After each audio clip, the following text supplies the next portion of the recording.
thing in your nightmare, that thing that's holding you back, that thing that's dragging you down, that thing is you. You will not outwork me. And the whole gig is just a giant hustle. That's all it is. Life is just a hustle. That's all life is.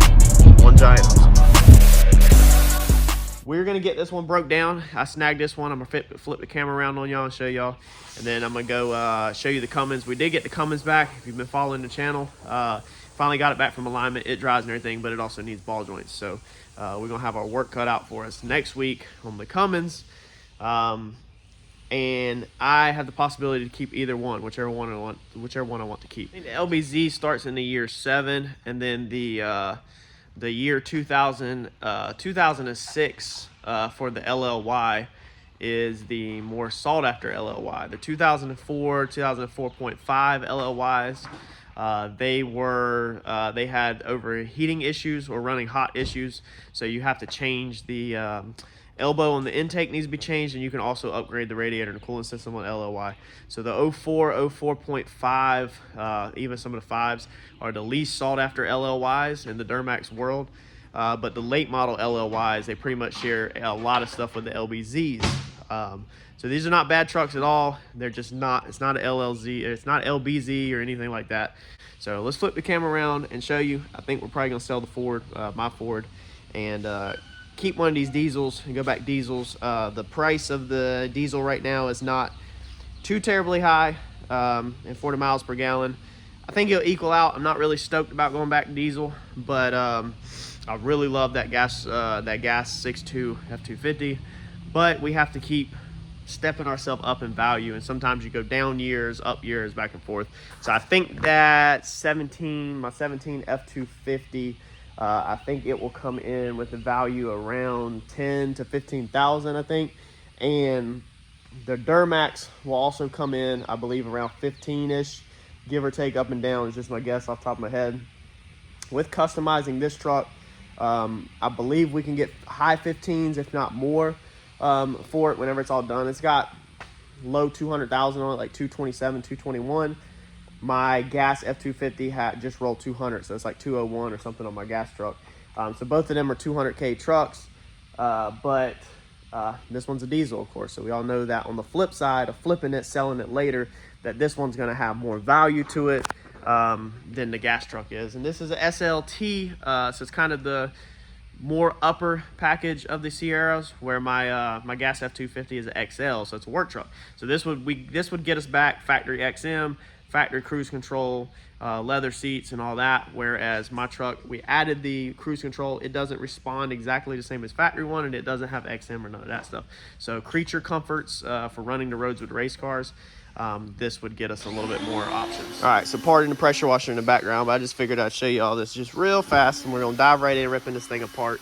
I think everybody has seen a 2005 Sierra. Got to fix the center console lid, but besides that, I mean, it's a nice truck, you know. I mean, this is nothing new at all. These trucks have been around for a really long time. Figure we go up here and I'll show y'all the Cummins again real fast while Eddie's back there making all the noise with the pressure washer. This thing's not bad. It's a dually, so it's gonna pull better. It does have dented in this corner. Now I think this one holds the most value out of all of them. I'm hearing 15 to 22,000 on these trucks, and this only has 148,000 miles, so this is a lot lower miles, meaning it's more value. Now this one does not need a front bumper. I can pull this bumper out right here. The bumper itself is not really, I think I can put it on a frame rack, pull it out. Need an upper cap, need the fender, need the door, but I don't need grill, don't need hood, need a mirror, and that's it. And then the back corner back here, we got to do some welding and some pulling on the frame rack. Tail light panel, some weld a stud, pull that out, replace the tailgate probably, and then I think I'm just let the back bumper ride, leave it alone probably. But yeah, it's a nice truck, but you're going back to the 2004. The other one's a 05, so I get it. But these Rams, they just don't have no room in the back seat. And as y'all know, I have kids. And they're just so, like, just not roomy. Let's see here, let's unlock it. I mean, these things are so tight for having car seats. Usually the seat's not even folded down. I don't even remember how to fold these seats down. So it's just, I don't know. I think comfort wise, the Sierra would be better if I'm going to keep one of these. Pulling wise, I think this one would be better, but these don't even have automatic headlights. I noticed that last night. Like, you literally have to turn the headlights on every time you get in this vehicle. Both of them have added trailer brake controls, because neither one of them have factory trailer brake controls. And of course, it has the normal cracked dash. But overall, I think for the business, the Cummins would bring us more money financially. Like, I think we can make more money on the dotted line on the Cummins than we can on the Sierra. And I think the Sierra would be better comforts for me running the roads with the race trailer than the Cummins. So let's get this one taken apart. I'm gonna assess the damage. I think we're gonna hit pick and pull today. I'm gonna see what they have out there, and that way this weekend I can go ahead and make sure I got all my ducks in a row on. I gotta see if the radiator's busted, and possibly upgrading the fans, upgrading the radiators, upgrading the turbo boot or intake. All that stuff, since all of this is damaged anyway. When it got hit here, it damaged the fans, so we can upgrade them. It damaged the shrouds, so they can be upgraded. The only thing is in question is I don't know if the radiator's busted. But either way, while we were in there, it'd be smart to go ahead and do that so we can get rid of the LLY cooling issues that this truck is known for having. All right, well, there's our pile of parts. Got this thing broke down. I broke this thing down pretty fast, but I've been doing these trucks for a long time, so they're one of my favorites to do. They're pretty easy. Did discover that somebody already has upgraded the turbo intake elbow. That's done. It is not deleted. It's not a deleted truck, so it could use a delete. The AC condenser was not busted, but I did beat on it a little bit because it was stuck. So I'm probably just gonna go ahead and replace that as cautionary. It's got some oil in there. I'm not sure about that. I guess I'm gonna have to do some research on that, of why there is oil in the intercooler. The radiator was not busted, but it did take a lick from the fan. So we are gonna go ahead and replace it, being these trucks do already struggle with cooling. And like I said, we're probably gonna upgrade to like the LBZ setup or something. I gotta do a little more research this weekend on that. Besides that, pretty straightforward. Nothing crazy. Pretty much a run-of-the-mill breakdown. It's got a little bit of paint wanting to come off around that bracket. It's wanted to cause rust just from AC dripping, I guess, or build up. This hinge bracket is bent, so it needs to be bent back straight. That's pretty minor. We need hood hinges. We're gonna have to sledgehammer or bend that back around. I think it did catch the windshield, unless that's non-related, but there is a crack.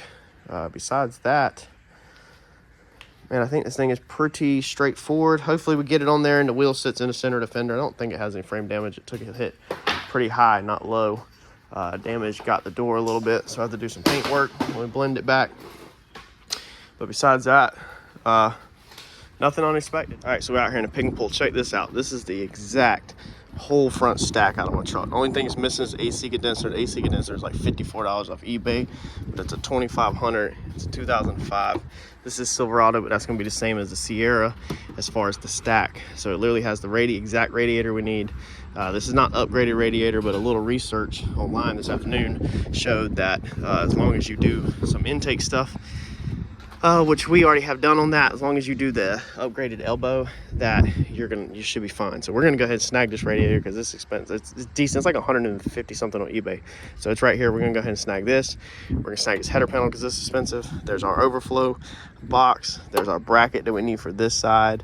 And then there's some other trucks out here that have fender and hood and stuff like that. So let's get at it. All right, well, it's Monday.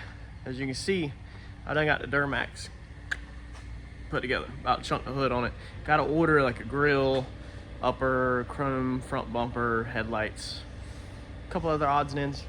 But we're not customizing it. So if I was gonna keep it, we'd be probably customizing it. But y'all, I don't think I can do it, man. It is so hard for me to get rid of that gas motor. I am actually blown away that I would rather have an F-250 with a gas motor in it than these diesels, but I'm not 100% sold, not 100% solid that I'm not going to keep this Duramax.